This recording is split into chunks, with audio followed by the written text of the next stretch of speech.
What's going on in your world? Got another baseball tournament this weekend. They took second in last weekend's tournament.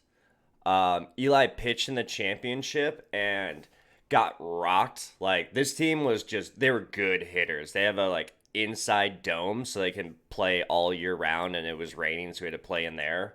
Mm. And these kids I think they ended up being us like 15 or 16 to 2 or 4 and they did that the whole tournament. So these kids were just crushing the ball, and Eli got two home runs hit on him in the same inning.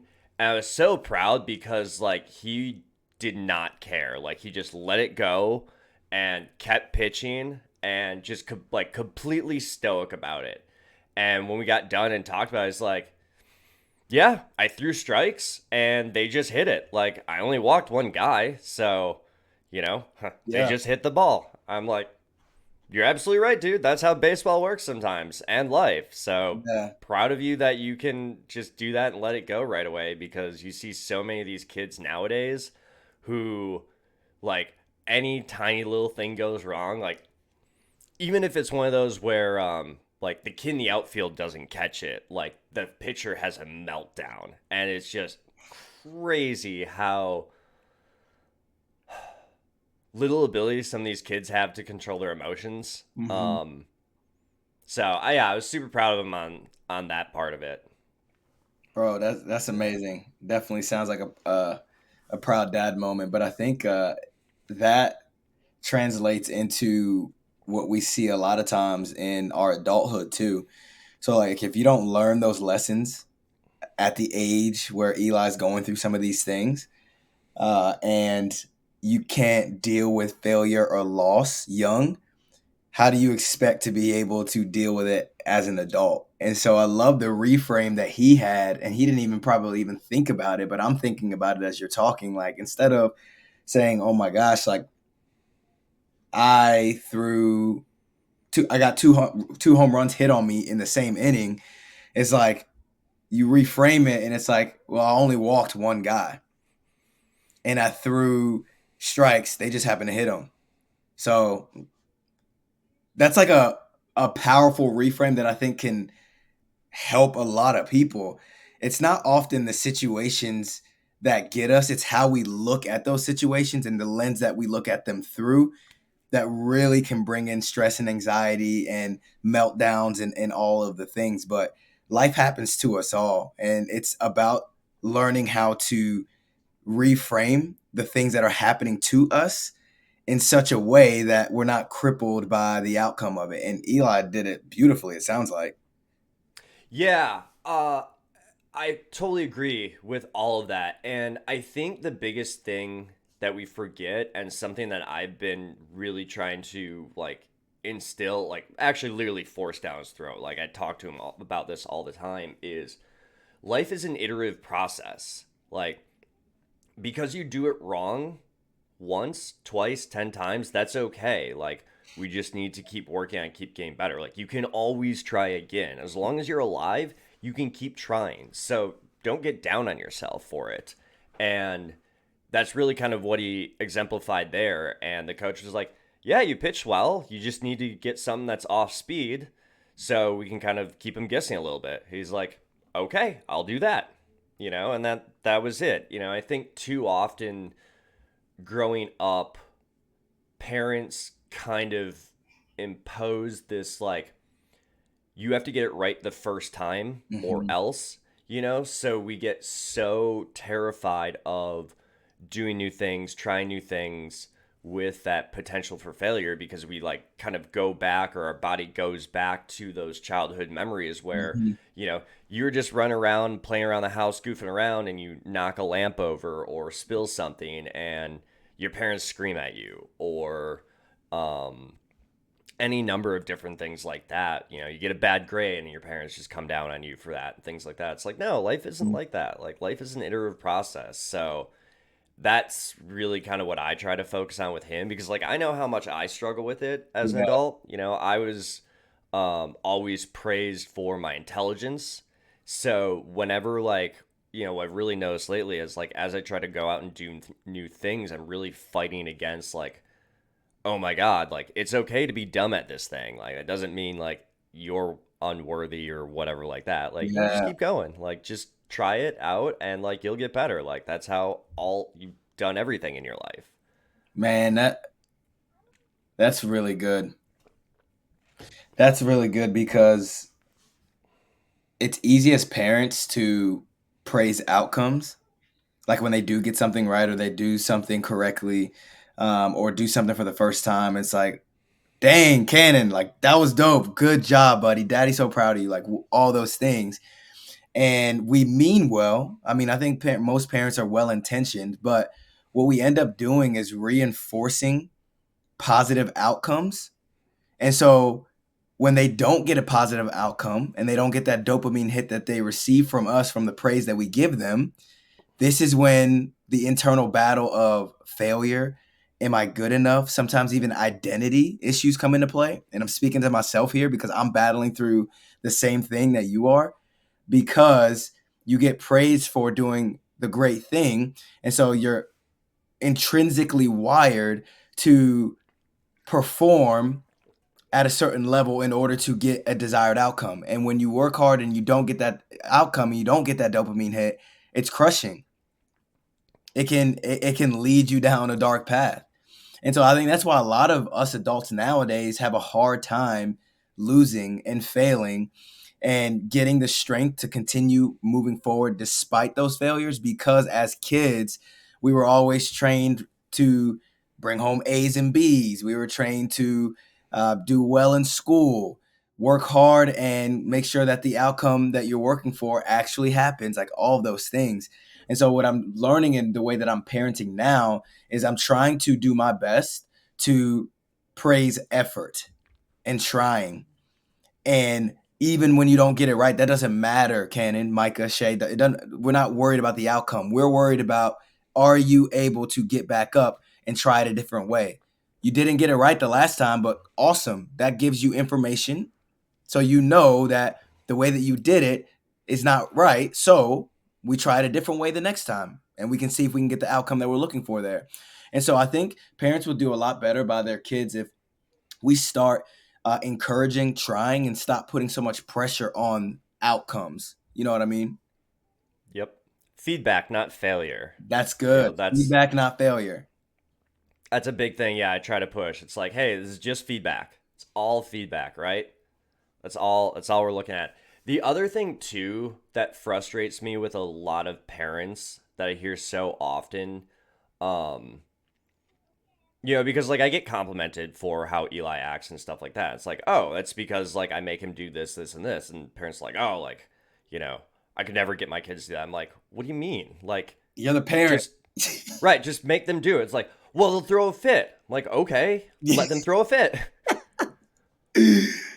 Like, Oh, and then what? I'm like, well, eventually they'll stop, and then you tell them to do the thing, and yeah. like you just repeat that until they do it. Like, like I taught him very early on, two things. One, I'm going to give him a lot of freedom in his decision making because I want him to learn how to make decisions in a safe environment.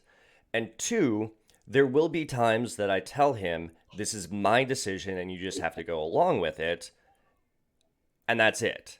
And Yeah. he knows that. And at first, like, he would pout and stuff like this. Like, one of my favorite memories is I told him it was time to go to bed and he had a meltdown. He just melted off the couch and just crying and starts crawling around, heads to his bedroom and starts walking down the hall crying the whole time how he doesn't want to go to bed, and just walks into the bedroom, hops up in bed. I say, "Good night, bud. Love you." Close the door, And I Yep. was like, "Cool, done, did it.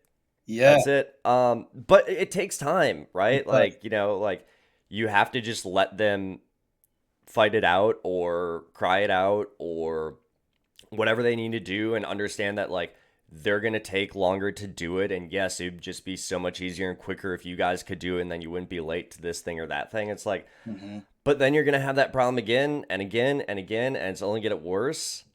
And I would rather just like, let's take all that time, put it up front into like a couple situations, and then we don't have to worry about for, you know, the rest of their life essentially, because like there's so many things now that he just understands, like this is how we do things here. Hmm. So he doesn't. I don't have to ask him or talk about it or fight with him on it. It's just like, nope, that's what we do here. Yeah, bro, so good. Probably gonna get a lot of flack for this, but I feel like this is where we're talking about the real real. You know what I mean? And I see it all the time with.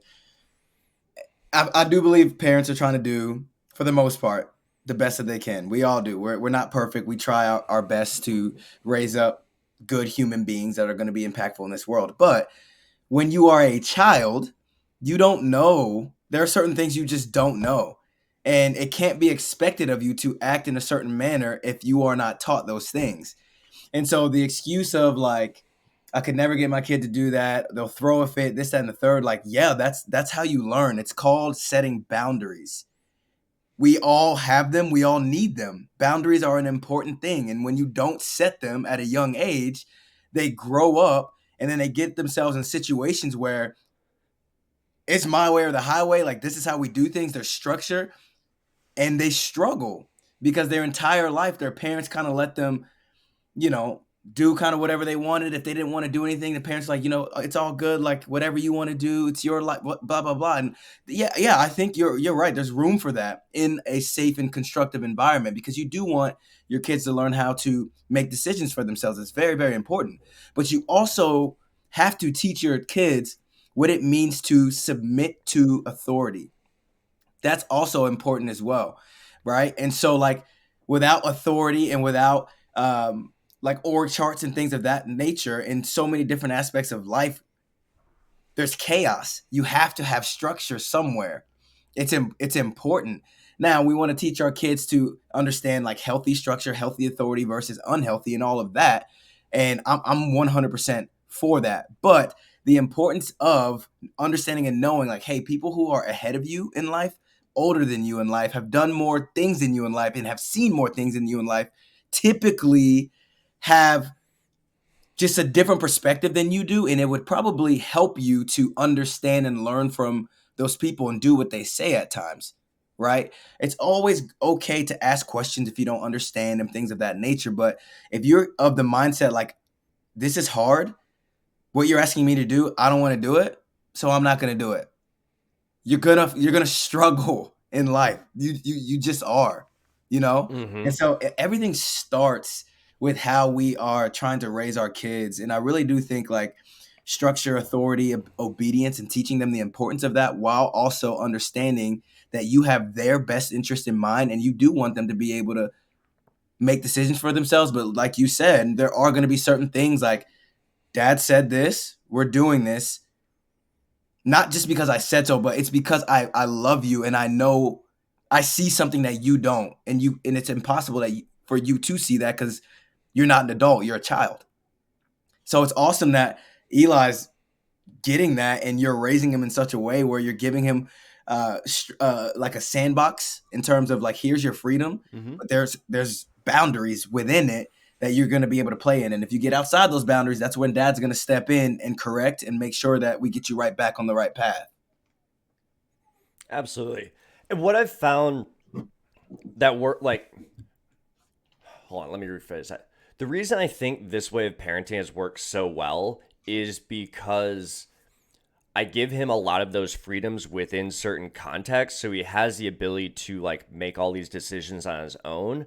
So that when I have to come to him and say like, "Hey, bud, I know you don't want to do this, but this is just something that we have to do because of XYZ reasons," and I give you a lot of I give you a lot of freedom.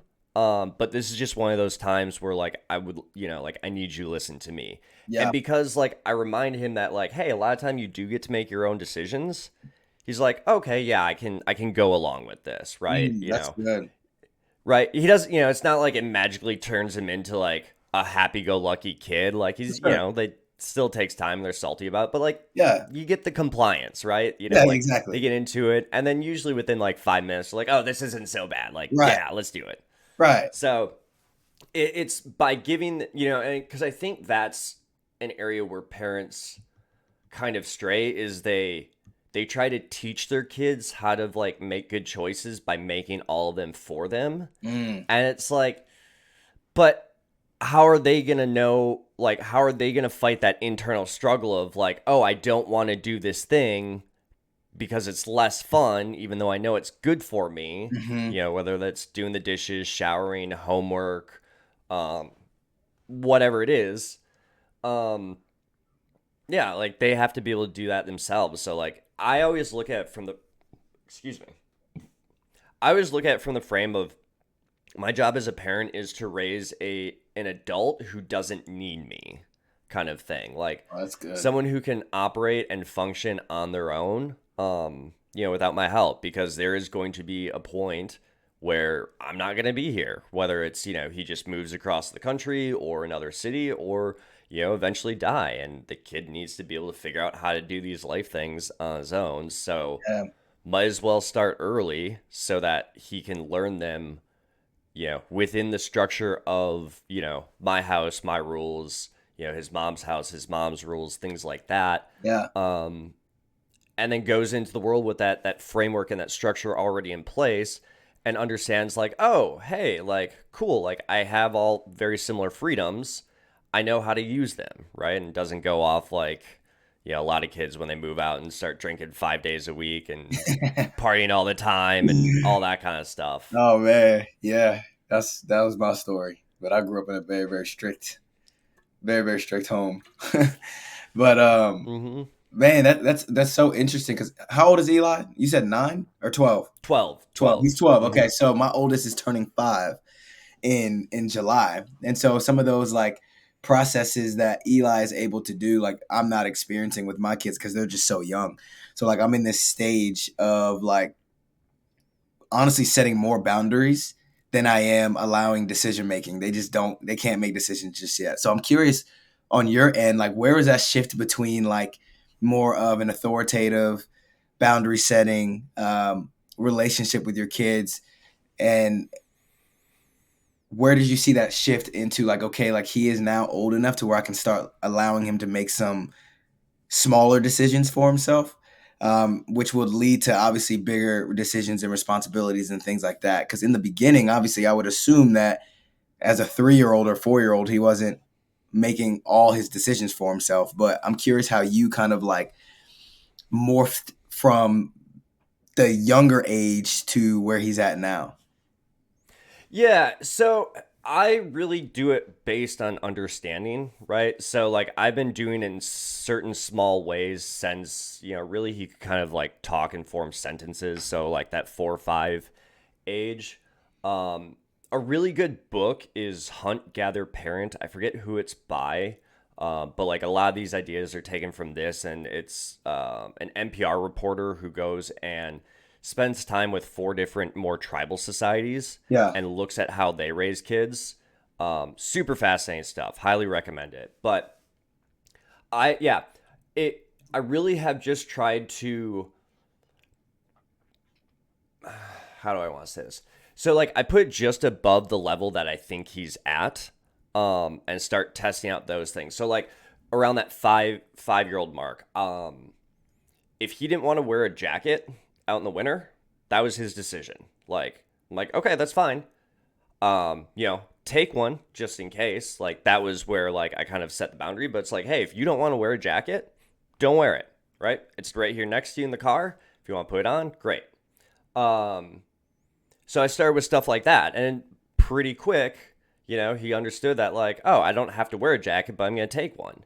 And then he found out pretty quick of like what is too cold for him, and we never had any fights about getting dressed and putting jackets on and stuff like that. Um, because he ended up making that decision on his own. He's like, oh, this sucks being cold. I'm Yeah. gonna put my jacket on now, right? Yeah. So, um, and it was just like as he started to grow and like catch on to some of those things, I would just tack on something a little bit more out of his reach. Because the other thing too that I've found oftentimes is adults limit kids and like think too young, right? They like drop a kid's like intelligence and abilities by like a year or two. Hmm. When I have found that if I pull it up a year or two, he most often rises to the occasion. And the other thing too is if he doesn't, then I just pull it back, right? That's kind of the nice thing about doing it within the confines of like our home and stuff like that is if he's not catching on to something, then it's like, okay, dad's got to pull it back. So like maybe like bedtime snacks. Like, yeah, bud, go have some cookies. Well, how many I can have? I'm like, how much do you want? Try it out. If he garbles down the whole pack, then like, stomach doesn't feel too good now, does it? No. Like, did you learn a lesson? Yeah, I think so. Next time, still eats the whole pack. I'm like, remember what happened last time? Yeah. But you still did it? Yeah. All right, maybe we should pull it back and let's say like 5 next time, right? Or 4, depending on the cookies. Hmm. Um, and you just, because it's all trial and error. It's all trial and error of like, he gets this, but he doesn't get that, and there are times where like, I definitely try to push something that is beyond his level. We're having kind of that battle back and forth with screen time right now and figuring out that sweet spot of like, letting him like, hey, these are things that you need to have done, and as long as you have them done, then you can go have screen time versus like here's an hour here, half hour there, stuff like that. Yeah. um so really, it's just trying different things out with your kids and seeing what happens and understanding that some of those things are just going to take longer, right? Like Yeah. I know friends who like got their kids to start cooking around like 5, 6, 7. you know it was small stuff like putting together sandwiches and things, and then it was maybe making grilled cheese on the stove or heating up like a Progresso soup can, stuff like that. So you just got to try different things and understand it's going to take a little bit longer, but if you have fun with it too, right, instead of getting upset that they're making a big mess, Yeah. just get into it and get in the world and realize like, okay, well, we just have to clean it up afterwards. Big Yeah. deal. Let's have fun with it. Oh my God, we made a mess. What's going to happen now? Oh, the dog's in. He's helping clean up. Like there's, yeah, I don't know. You just figure it out as you go. That was kind of like the thing too, is like I moved around a lot, and a lot of my friends moved away in my early 20s, and like kind of being a single parent, we didn't really have much else to do. So it was like we either watch more TV or dink around with, clean up the kitchen, whatever. So yeah, just feel your way through it. Definitely check out Hunt Gather Parent. Yeah. A lot Sounds of like good I'm gonna tips check and that out. things that I took from there, Yeah. and you just adapt it to whatever their understanding is. Yeah. No, that's good. How has um how has the way you grew up and the way that you were parented impacted the way that you raise Eli? Oh my God. Almost a complete 180. Um, I had a very authoritarian dad. Hmm. My way was the only way, no highway option kind of thing. Yep. Short temper, stuff like that. And it caused a lot of friction in our relationship. I didn't really have a relationship with him from probably about 13 through 23, I talked with him as little as possible, spent as little time as possible, just because so many interactions were negative. I really felt like I missed out on um, a lot of good stuff, just like learning how to be an adult and, what it is to be a man and things like that. And then also too, just like once we did start fixing our relationship, and like he's one of my best friends now, like I absolutely love my dad for who he is, but it also took probably from like 23 to within the last like couple years, almost 10 years, to kind of fix that relationship and get to a point where like I would consider him a good friend kind of thing. So I'm trying to do things differently, Mhm. without going like too far in the other direction. Like I believe we all parents screw up their kids. It's just what in what way are we gonna do it? The same way as our parents, or in the opposite way? Yeah. So like I know that I have gone a little bit too hands off in the past, Yep. and need to kind of Like rein him in a bit. bring bring some of those boundaries in a bit. Yeah. He's gonna be 13 in a few months, so I think like over this summer, I'm going to talk to him about like, hey, dude, like now we're going to start learn how to be a, a proper human in society, how to be adult, how to kind of take care of your own stuff. And we're pulling those boundaries in for a little bit Yeah. and learn, so that so you can do those things effectively before that freedom comes out, right? Because like I don't want, it was one thing I told him was like, hey, I don't want you spending the entire summer sitting on an iPad when I'm working during the day. So like we're gonna have projects and things that you're gonna have to do. He wants to get a husky.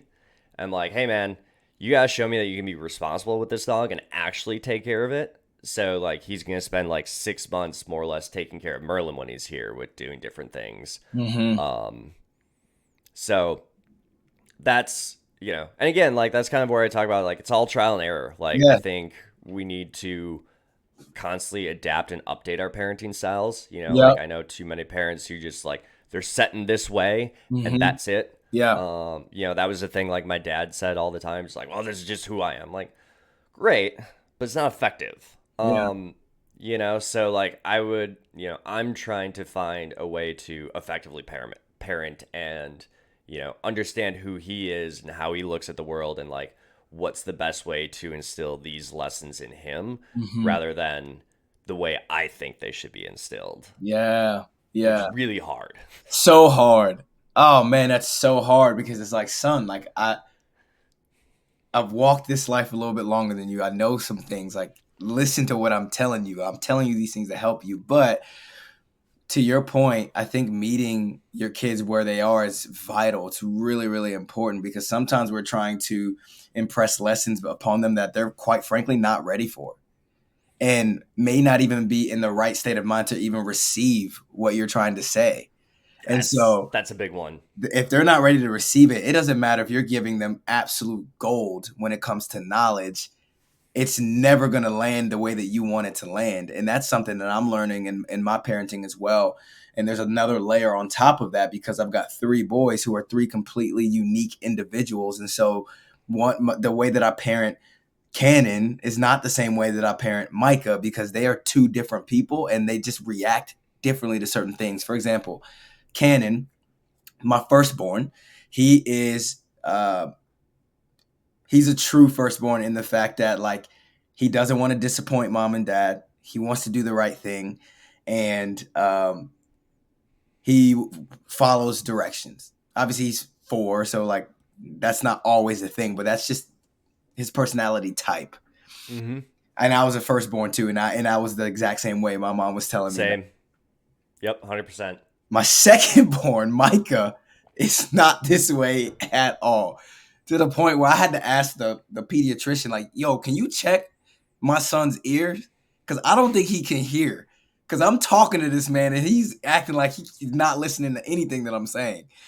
And he's just different. Just the typical second born, kind of just wild and free and does his own thing. Like but he's different than Cannon in the fact that he's extremely like physical touch, like will cuddle and is gentle and things of that nature. And so when they both get in trouble, the way that I discipline or correct one doesn't work for the other person.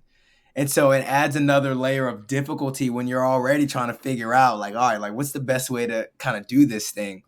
And so I'm always fascinated with that, especially with multiples, because it's not a one size fits all approach.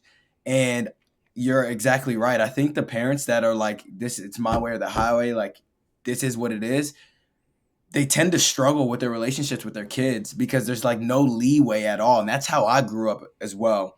And so I grew up in a very, very strict African household. My way, highway. This is what you do when you do it. There's no questioning. There's no, I don't care if you don't understand it. Like this is what it is. And I'm grateful for my parents. They taught me a lot of things, but then also there were just things that like didn't make sense to me, and it just felt like it was just coming from a place like a unhealthy authoritative type of place. And fast forward, I go to college, and somebody like me with my personality type, as soon as I tasted a smidge of freedom, I went crazy. I was wild. I was wild in college, wild. And it's because I didn't have anybody telling me what to do anymore. And so, like, I think about that and how a lot of the choices that I made in college could have really impacted my life negatively. But thank God he was looking out for me. And when I get, obviously, you get out, you grow up, you learn some things, and you mature, right? And so, like, thinking of my experience growing up under my parents' household, like, I keep that in the back of my mind, like, hey, like, there's got to be a little, you got to have some give there and give them a little bit of decision making power, give them a little bit of leeway, explain to them some of the decisions that you're making so that they can understand it a little bit better. Because you didn't have those things, and look what happened. You almost did X, Y, and Z, and it could have led down to a very, very dark path. And so I don't want my kids getting into the world having had any types of freedoms. So the first time that they get a chance to do it, they go insanely wild and potentially put themselves in harm's way in dangerous situations because they were never allowed the chance to like try things or do things in a safer environment, you know? Oh, 100%. Like, one thing that I think hold up. One thing I think a lot of parents mess up and don't understand, like the long term ramifications of being overly strict or authoritarian, is it teaches your child to submit to an authority figure and not think for themselves. Mm-hmm. And at some point, that authority figure will no longer be you, right? So, like, you can control them for a while, but at some point, you're going to go too far, or, they're just going to get on their own, and they're going to be constantly looking for someone else to tell them what to do, Mm-hmm. and that could be a toxic partner, it could be a bad work situation with a bad boss, it could be a crappy friend group, it could be situations where, like, you're going out to clubs and bars and meeting the wrong people and, don't understand that a random person or, like, actually anybody really shouldn't be dictating your life and um, telling you what to do with your life, right? And I think a lot of people struggle. Like a lot of adults who have had those authoritarian parents like struggle with those kind of things and making decisions on their own, and don't realize like how toxic and bad it is to be around people that just dictate your life for you. Mm-hmm. Man, that's so good. That is good because I think at the end of we don't think about these things when you're parenting your kids. Like a lot of times you just don't think of okay, like in 20 years when they are in college or they are in a work situation, like is the way that I'm setting them up creating a situation to where they're going to be able to understand the difference between submitting to healthy authority or understand that this is not healthy. I don't actually need to put myself in this situation and I need to essentially do something about it, right? Because to your point, you're under all this authority with no leeway at all and you don't understand and learn what it is to be under healthy authoritarian leadership. You don't also know when to leave a bad situation because you don't even really know that it's bad. It's only like this is what it is. This is how I grew up. Like this is normal, and it may not be normal, you know. But like we've got to be able to teach our kids that, and that's so good because I didn't even really think about that, but it's so true. Like the more that you put your reins on these kids, and obviously personality types play a large role into that and how we receive that information and what we do with it. Just like that whole example of, the drunk father who had two sons. One went on to be a Mm-hmm. successful businessman and then the other went on to do what he did. How is that possible when they were raised in the same home, had access to the same things? Well, personality types and the way that you look at those situations. And there are intangibles as well. Like that's why I always said like we do the best that we can, but we really don't know what's going to happen in the future and how they're going to deal with certain things because there's just intangible things that you cannot measure. Absolutely. And that's where that book Hunt Gather Parent has really kind of helped me think more of that long-term future adult, because Yeah. it's something that they talk about, especially in tribal societies where you don't have the same sort of luxuries of having all of your necessities met like they do. Um, so they have to, take the kids to work, right? Whether that means like it's fishing by the stream, picking vegetables, fruit, stuff like that. Could be laying bricks, all these different things. And what how they kind of phrase it or look at it is, hey, when you start helping out, that's when you're a member of the family and kind of get to be included. Mm, Until then, you are a child and like go run off and do your thing and stuff like that, but don't bother us, right? mm, Like you have to earn the right to bother us essentially, mm. or earn the right to be like included in these conversations where I think a lot of parents go wrong in the US is like they start making their lives about their kids and they let the kids interrupt conversations or like Yeah. it's always about like I tell my kid all the time, it's not my job to entertain you, like go figure something out, like no, like I'm talking to an adult right now, like go away, like this is not a conversation for you, right? Yeah. um so these tribal cultures do that kind of stuff, and it sets up that um thinking in the kid's brain of like, oh, like being part of the family means helping out, like contributing, doing those things because that's what we have to do to survive. Like one, like, and that's a really big change and difference in the way of thinking that I've seen. It's like, hey, you're coming with. If you don't want to help me work, then go run around. But if you do want to help me work, then cool. Like I'll teach you this stuff, and you get to be part of the family, and then you get to include in those conversations and things like that. So it almost sets up this um that desire, like because they don't get it type of thing. It just flips it around. So I found that very interesting, and that's helped me think more long term, and apply those similar principles to, it's like, okay, well, like we're not going collecting water from the stream or anything like that, so Right. like, but like, what are different ways where I can make sure that he's doing that stuff and being part of the family. I love it. I love it. I didn't expect to spend 40 minutes talking about parenting, but this is I know, right? this is awesome, man. Like you've definitely highlighted some things that I'm like, oh man, that's a good idea. Like maybe I should try that with my kids as well.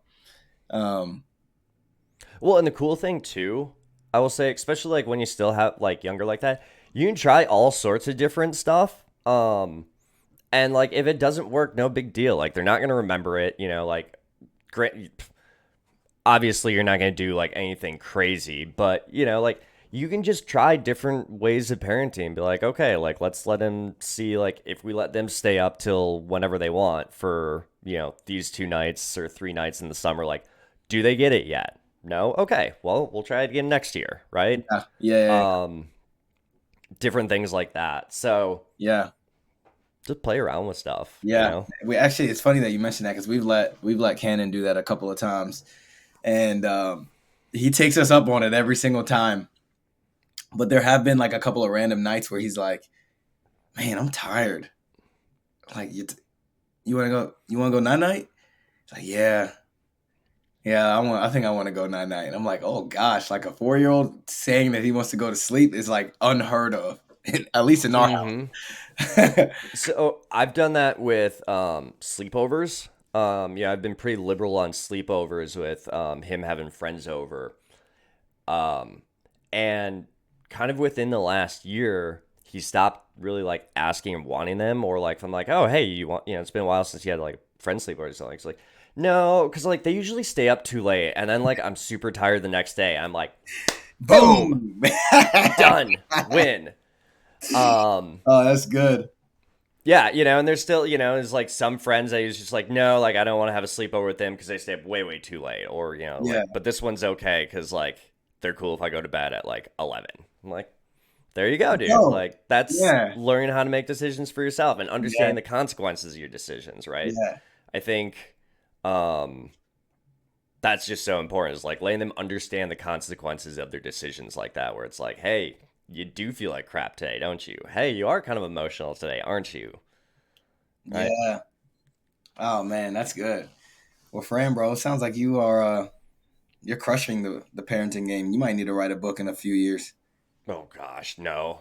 I mean, I feel lucky. Like Eli's such a good kid. Like I'm so blessed too. His mom is an incredible parent as well. Like I know so many horror stories from friends that do the co-parenting thing and Yeah. just can't get along. Mm. And she's an absolutely wonderful mom. We've gotten along like his whole life. Her husband now is like a great dude.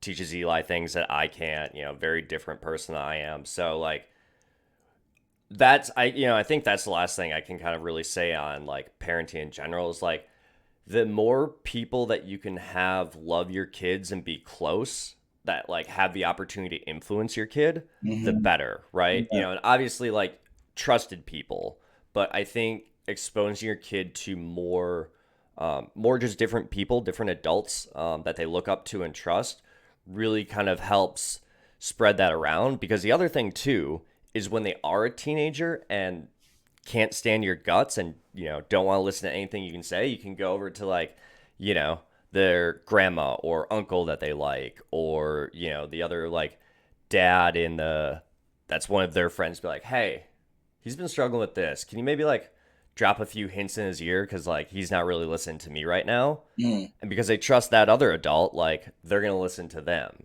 right? Because like that's part of being a teenager, is rebelling against your parents to like leave the tribe, and go do other things, so you just don't have a bunch of inbreeding. So it's a natural part of the developmental process. So if you understand that and kind of are able to take away some of that emotion, it's like, no, he doesn't actually hate you. He just doesn't like, this is what he's supposed to do right now. So just let him do it. Just make sure he has other trusted adults that you can say, hey, can you drop this lesson for him? Can you maybe mention this here? Or can you make sure he doesn't do this kind of stupid thing? Yeah. Um, so, like it is true what they say. It takes a village, it takes a community. So the more people you can have around, I think the better. That's great. You mentioned co-parenting. Does Eli's mom and you, do you guys live like close to each other? Yeah, that's why I moved up here. We're actually like about 3 blocks away. Like Oh, okay. I think Okay. this summer he's kind of at a point where he'll be able to like bike back and forth because there's a little like mini highway that goes through. Yeah. But yeah, being close is awesome. Being in a small town is super awesome. Sucks to be single in a small town, but for Yeah. raising a family, Yeah. highly, highly recommend. Yeah. Yeah. Yeah. Yeah. Totally. Totally. That makes a lot of sense. That's awesome, man, that you guys have a great relationship, and seems like from a parenting standpoint, you guys align, which I'm sure makes things a lot easier, because that's another thing that I've seen as well. When you've got co-parenting going on, one parent wants to like has belief systems around this, the other one has belief systems around this, and you're trying to impart two different operating systems into one hard drive, the kid, and I see a lot of issues with that. Yeah, and I mean we definitely have different beliefs and views on certain things. Hmm. Um, So how do y'all and navigate that? That's interesting. How do you navigate that? um, they're they're close enough that we don't really have a ton of issues. Hmm. Um, and what I remind Eli of is simply like, hey, dude, like that's part of life. You are going to encounter so many people with different ways of living, teaching, being around people. Like, you just have to understand that, be respectful of, each person's boundaries and wants and stuff like that. And when you're at your mom's house, like, understand, like, those are the rules to operate within, just like if you have to at school or wherever whatever else, wow, I can't talk, wherever else you are, Hmm. there will always be certain rules and constraints of how you have to act and operate in that. So just understand that, and also understand that there are more than one ways of living and operating, and you know take the best you can from each of those, and understand that like if you don't like some of them, that's okay. Like you don't have to. It's not anything against you. It's not anything against like the people. It's just we all have different ideas of living. So just pay attention to that, and operate within the constraints that you have to. And be you, really. Because I mean, I guess, like at the end of the day, a lot of what else I'm teaching is like just like accept who you are and be who you are. Like, Hmm. you know, some people like it, some people won't. Everybody's gonna be who they are anyways. So just learn to accept people as they come, Hmm. and don't let it bother you too much. People are Yeah. gonna be people. Yeah. People are always going to be people for sure.